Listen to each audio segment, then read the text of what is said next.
Believe that Jesus is God manifest in the flesh and came into his own, the Jews, and they received him not. Crucified him. He was buried 3 days, 3 nights. He rose on the third day. He was seen by many, above 500 witnesses. Believe on that. You have eternal salvation. Job, read chapter 33. Wherefore, Job, I pray thee, hear my speeches, and hearken to all my words. Behold, now I have opened my mouth, my tongue hath spoken in my mouth. My words shall be of the uprightness of my heart, and my lips shall utter knowledge clearly. The Spirit of God hath made me, and the breath of the Almighty hath given me life. If thou canst answer me, set thy words in order before me. Stand up, behold, I am according to thy wish in God's stead. I also am formed out of the clay. Behold, my terror shall not make thee afraid, neither shall my hand be heavy upon thee. Surely thou hast spoken in mine hearing, and I have heard the voice of thy words, saying, I am clean without transgression, I am innocent, neither is there iniquity in me. Behold, he findeth occasions against me, he counteth me for his enemy. He putteth my foot in the stocks, he marketh all my paths. Behold, in this thou art not just. I will answer thee that God is greater than man. Why dost thou strive against him? For he giveth not account of any of his matters. For God speaketh once, yea, twice, yet man perceiveth it not. In a dream, in a vision of the night, when deep sleep falleth upon men, and slumber is upon the bed. Then he openeth the ears of men, and sealeth their instruction, that he may withdraw man from his purpose, and hide pride from man. He keepeth back his soul from the pit, and his life from perishing by the sword. He is chastened also with pain upon his bed, and the multitude of his bones with strong pain, so that his life is abhorreth bread, and his soul dainty meat. His flesh is consumed away, that it cannot be seen, and his bones that were not seen stick out. Yea, his soul draweth near unto the grave, and his life to the destroyers. If there be a messenger with him, an interpreter, one among 1,000, to shew unto men, man is uprightness. Then he is gracious unto him, and saith, Deliver him from going down to the pit. I have found a ransom.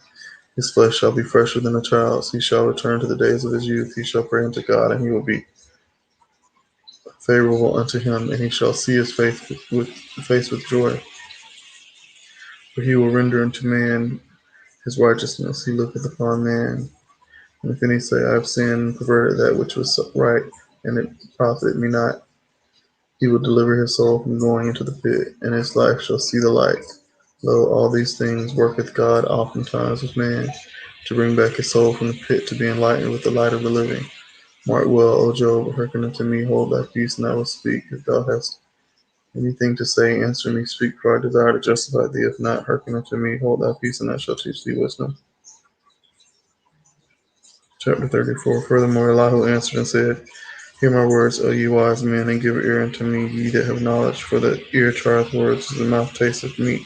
Let us choose as judgment, let us know among ourselves what is good, for Job hath said, I am righteous, and God hath taken away my judgment. Should I lie against my right? My wound is incurable without transgression. What man is like Job, who drinketh up scorning like water, which goeth in company with the workers of iniquity, and walketh with wicked men? For he hath said, It profiteth a man nothing that he should delight himself with God. Therefore hearken unto me, ye men of understanding. Far be it from God that he should do wickedness, and from the Almighty that he should commit iniquity. For the work of a man shall he render unto him, and cause every man to find according to his ways. Yea, surely God will not do wickedly, neither will the Almighty pervert judgment. Who hath given him a charge over the earth, or who hath disposed the whole world? If he set his heart upon man, if he gather unto himself his spirit and his breath, all flesh shall perish together, and man shall turn again unto dust. If now thou hast understanding, hear this, hearken to the voice of my words. Shall even he that hateth right govern, and wilt and wilt thou condemn him that is most just? Is it fit to say to a king, Thou art wicked, and to princes, Ye are ungodly? How much less him that accepteth not the persons of princes, nor regardeth the rich more than the poor, for they are all the work of his hands. In a moment shall they die, and the people shall be troubled at midnight and pass away, and the mighty shall be taken away without hand.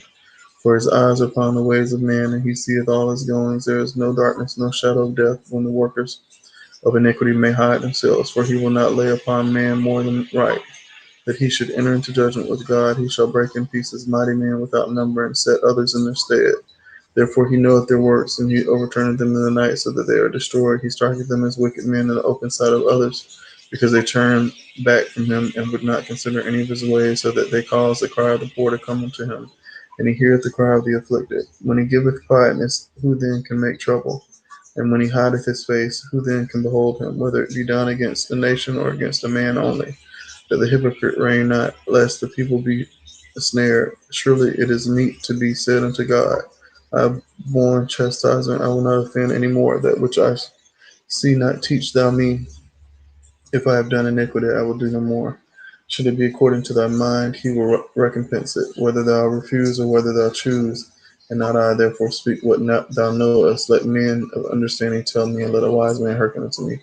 Job hath spoken without knowledge, and his words were without wisdom. My desire is that Job may be tried unto the end because of his answers for wicked men, for he addeth rebellion unto his sin. He clappeth his hands among us, and multiplieth his words against God. 35. Elihu spake moreover and said, thinkest thou this to be right, that thou saidest, my righteousness is more than God's? For thou saidest, what advantage will it be unto thee, and what profit shall I have? If I be cleansed from my sin, I will answer thee and thy companions with thee. Look into the heavens, and see, and behold the clouds, which are higher than thou. That thou sinnest, what doest thou against him? Or if thy transgressions be multiplied, what doest thou unto him? If thou be righteous, what givest thou him? Or what receiveth he of thine hand? Thy wickedness may hurt a man as thou art, and thy righteousness may profit the Son of Man. May profit the Son of Man. By reason of the multitude of oppressions, they make their press to cry. They cry out by reason of the arm of the mighty, but none saith, where is God, my Maker, who giveth songs in the night, who teacheth us more than the beasts of the earth, and maketh us wiser than the fowls of heaven. There they cry, but none giveth answer, because of the pride of evil men. Surely God will not hear vanity, neither will the Almighty regard it. Although thou sayest thou shalt not see him, yet judgment is before him. Therefore trust thou in him. But now, because it is not so, he hath visited in his anger, yet he knoweth it not in great extremity. Therefore doth Job open his mouth in vain, he multiplieth words without knowledge.